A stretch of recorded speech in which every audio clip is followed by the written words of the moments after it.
J.L. Delavega is the genre-defying author of the Revere trilogy. Her work has been recognized for its unique blend of Southwestern Gothic, feminism, and fantasy, and was a finalist for the CIBA Ozma in 2022. She could say she makes all her own clothes, but that would be a lie. JL, take it away. Hello, everyone. Today I will be reading from Smoke Another Storm, Book 1 in the Revere trilogy. I am going to be introducing you to the two point of view characters, Adelaide, the stranger, and Moira, the raven.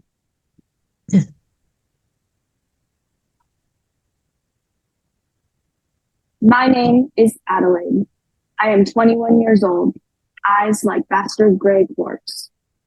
Where I come from doesn't matter, but to anyone that asks, they call me the stranger. And there's only one name you should bother knowing around here. Ours, Revere. Welcome to the Rim. 1.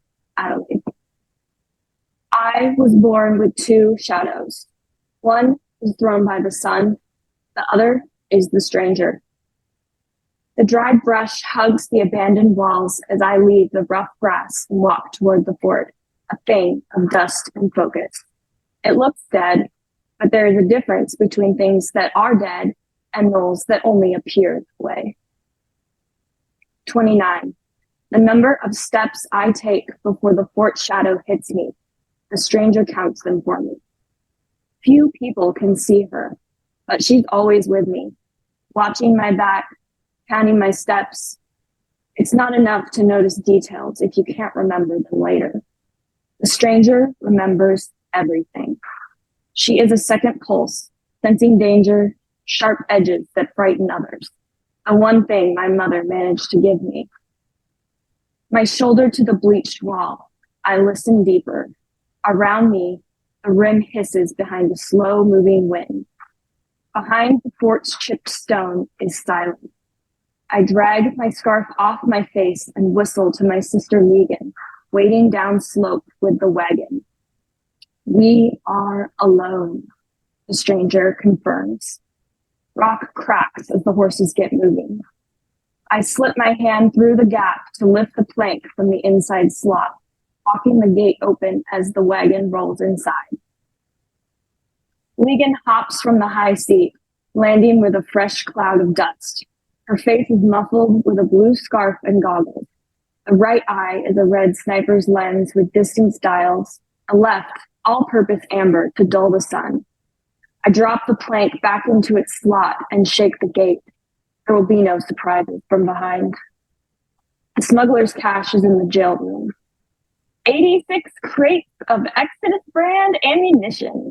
Megan tugs at one of her buns and stabs another pin through it. And we get to carry all of them. Thanks a fartload to our favorite arms dealer, Raleigh. Megan's hair is fire red, twisted on the top of her head like two cinnamon buns. Lipstick, always black, the colors of her two moods. You're my favorite arms dealer, I say, and she flushes. The familiar tick rises in my chest with each step. It doubles when my gaze makes a pass over the other 5 doors facing the courtyard. The stranger again. I've picked through all of these rooms before, but the stranger won't let me leave here without doing it again. It's always been this way. After we get the ammo dug up and loaded, I tell her. 17 steps. I sweep open the door ahead of Legan. Bottles and piss still lurk in the corners. Another gang was here not too long ago. I drag away the flabby mattress, covering the recently disturbed dirt in the first cell. Cat! Megan tosses the shovel. The wooden lid peels back and the tang of metal hits me. Loose dirt continues to trickle in around the ammo boxes. Rows of fresh, brass-capped lead. Heavy. Not something an unprepared bone picker just walks away with. But I look into the entire top layer of boxes to be sure no one got to this before us. Legan breathes in the gunpowder, humming as she closes her hazel eyes. Fresh. earthy whistle scours across the wind. I go still. Did you hear that? Legan eases a hand toward the rifle on her back. Sounded like a train, but the stranger and I know better than to turn our back to a stray sound. Stay with the stash. And this is from chapter 2, Moira. Rugs and scarves draping the walls trap both the heat of the sun and the red orb lanterns. My skin prickles with sweat, my raw satin damp because of my skin. Outside, the rut of voices and wagons churn through Vantage like water off a wheel. Inside my room, flames flicker silently in various pieces of chipped porcelain. My customer's leg bounces with anticipation, and I take another deep pull off my pipe.